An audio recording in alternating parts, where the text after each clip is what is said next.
시청자 여러분 안녕하십니까? 지방자치 중점 소식을 전하고 더 나은 지방자치의 방향을 제시하는 지방자치 1번지입니다. 전라북도 14개 시군과 관광업계가 참여하는 전북 트래블마트가 2017 전북 방문의 해를 맞아 도내에서 열렸습니다. 전국 지자체 최초로 시작한 민관학 공동홍보 마케팅인 전북 트래블마트는 그동안 서울에서 열렸지만 올해는 지난 29일부터 이틀간 도내 일원에서 개최됐습니다. 특별히 여행사 및 홍보 관계자들을 대상으로 기존 전북 트래블마트 외에도 전북 관광상품 개발답사, 전라북도 관광 토크쇼 등의 다양한 프로그램이 진행됐습니다. 한편 행사장 입구에는 전북도와 군산시 홍보관이 운영됐으며 14개 시군의 체험관과 이벤트관 등 부대 행사가 열려 방문객들에게 체험과 볼거리를 제공했습니다. 최근 전주시가 지자체 중 처음으로 임대아파트 건설업체를 고발했었죠. 매년 5%씩 임대료를 인상하는 부분이 문제였는데요. 지난 29일 공정위에 불공정 행위로 이 업체를 신고하는 등 전방위 압박에 나섰습니다. 보도에 유희광 기자입니다. 전북 전주시가 하가지구 부영 임대아파트 임대료 인상과 관련 주식회사 부영주택을 형사 고발한 데 이어 공정거래위원회에 직권조사를 요청하는 등 전방위 압박에 나섰습니다. 김승수 전주시장은 29일 전주시청에서 기자회견을 열고 전주시, 시의회, 소비자단체, 입주민 등 사자 공동성명서를 통해 주식회사 부영주택의 불공정 행위를 규탄하고 강력 대응해 나갈 뜻을 밝혔습니다. 김승수 시장은 부영주택은 서민들의 현실을 외면한 채 임대료 인상으로 공분을 사고 있다며 연 2%대의 저리로 주택 도시자금을 융자받아 임대아파트를 건설하면서 5%의 임대료 인상률을 적용하는 것은 서민의 현실을 철저히 외면한 행태다고 질타했습니다. 또 30년의 노하우에도 불구하고 부실 시공으로 인해 하자보수 민원이 끊이지 않고 분양 전환 시에도 건설 원가가 아닌 현재의 부동산 가치가 반영된 감정가를 적용해 사업이익을 극대화하고 있다고 비난했습니다. 이어 관계 법령 및 임대차 계약서에 따르면 임대사업자가 임대보증금과 임대료 증액을 청구할 경우 주거비 물가지수, 인근 지역의 전세가격 변동률 등을 고려해야 하고 임대보증금과 임대료 증액은 전년 대비 5%를 초과치 못하도록 되어 있지만 주식회사 부영주택은 이를 무시하고 상한선인 5% 인상을 강행했다고 주장했습니다.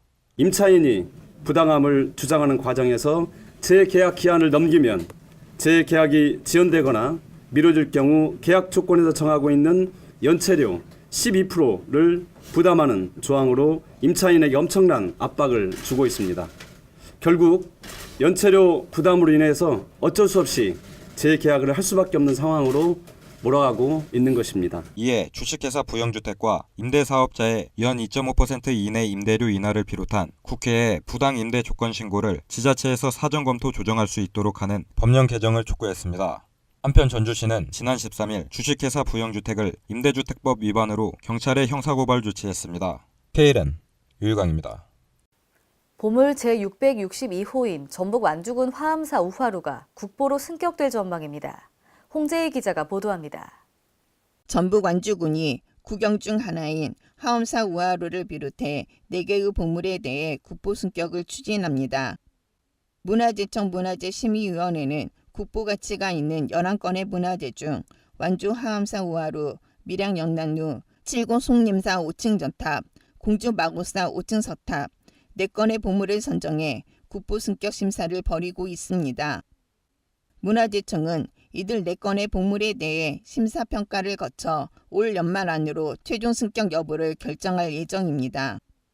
완주 화암사 우화루는 화암사 입구에 자리한 정면 3칸, 측면 3칸짜리의 2층 누각으로 보물 제662호입니다. 우화루는 정류재란 이후 광해군 3년 1611년에 중건됐으며 조선시대 건축 양식이 잘 반영된 누각으로 평가됩니다.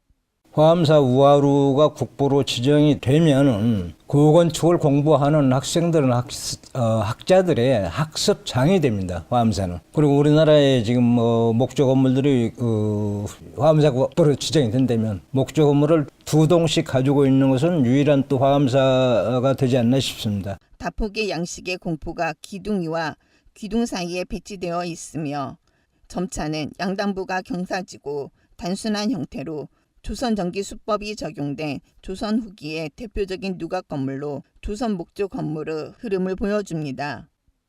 KLN 홍재희입니다. 2023년까지 서울 강남구 삼성동 영동대로 일대에 잠실야구장 30개 규모의 거대 지하도시가 생깁니다. 또 영동대교 일부 구간을 지하로 빼서 지상에는 서울광장 2.5배 규모의 보행광장을 만듭니다. 서울시와 국토교통부는 이 같은 내용의 영동대로 지하공간 복합개발사업 기본계획안을 발표했습니다. 이 계획의 핵심은 지하철 2호선 삼성역과 9호선 봉은사역 사이에 지하 6층 규모의 철도 노선 7개가 지나가는 복합환승센터를 짓는 것입니다. 국내 지하공간 개발 역사상 최대 규모로 KTX 동북부 연장, 위례에서 신사선 등 삼성역을 경유하는 5개 철도 노선이 새로 지나게 됩니다. 또 복합환승센터 지하 1층에서 2층에는 전시장과 도서관, 박물관 등 공공시설과 쇼핑몰이 들어섭니다. 대전광역시에 대형 특수재난사고 대응을 전담할 119 특수구조단이 신설됐습니다. 대전시 소방본부는 지난 29일 유성구 관평동 청사부지에서 119 특수구조단 출범식을 가졌습니다. 이번에 출범한 119 특수구조단은 유해 화학물질과 테러 등에 대비한 전담 조직으로 다음 달 1일부터 본격 운영됩니다. 119 특수구조단에는 현장 지원대와 현장 기동대, 인명구조, 응급환자 이송 등을 담당할 소방항공대를 두게 됩니다. 대전시 소방본부는 119 특수구조단 출범으로 소방헬기도 처음 도입하게 됐습니다. 이로 인해 발생했던 출동 및 구조시간 지연 등의 문제도 일정 부분 해소될 전망입니다. 오늘의 단신 뉴스입니다. 질병관리본부는 지난 29일 모기 감시 결과 부산 지역에서 일본 뇌염 매개 모기가 경보 발령 기준 이상으로 발견돼 전국에 일본 뇌염 경보를 발령했습니다. 올해 경보 발령은 작년보다 약 2주 정도 이른데요. 6월에 경보가 발령된 것은 1997년 이후 처음입니다. 이에 질병관리본부는 7월부터 10월 하순까지는 각종 질병 매개 모기의 활동이 활발한 시기라며 주의를 당부했습니다. 야외 활동을 할 때는 밝은 색의 긴 바지와 긴 소매의 옷을 입어 피부 노출을 최소화하고 폼이 넓은 옷을 착용하는 것이 좋다고 말했습니다. 올해 동해안 여름 휴가는 서울에서 양양까지 시원하게 뚫린 고속도로를 타고 갈 수 있게 됐습니다. 국토교통부는 서울에서 양양 고속도로 150.2km의 마지막 구간인 동홍천에서 양양 간 구간을 오늘 오후에 개통하는데요. 이번 개통 구간은 그동안 교통이 불편했던 홍천, 인제, 양양군을 통과하는 노선으로 2조 3,783억 원을 투입해 왕복 4차로로 건설됐습니다. 이에 따라 서울서 양양까지 주행시간이 40분 단축되어 연간 2,035억 원의 경제적 효과가 기대됩니다. 이상으로 지방자치 1번지를 마칩니다. 시청해주신 여러분 고맙습니다.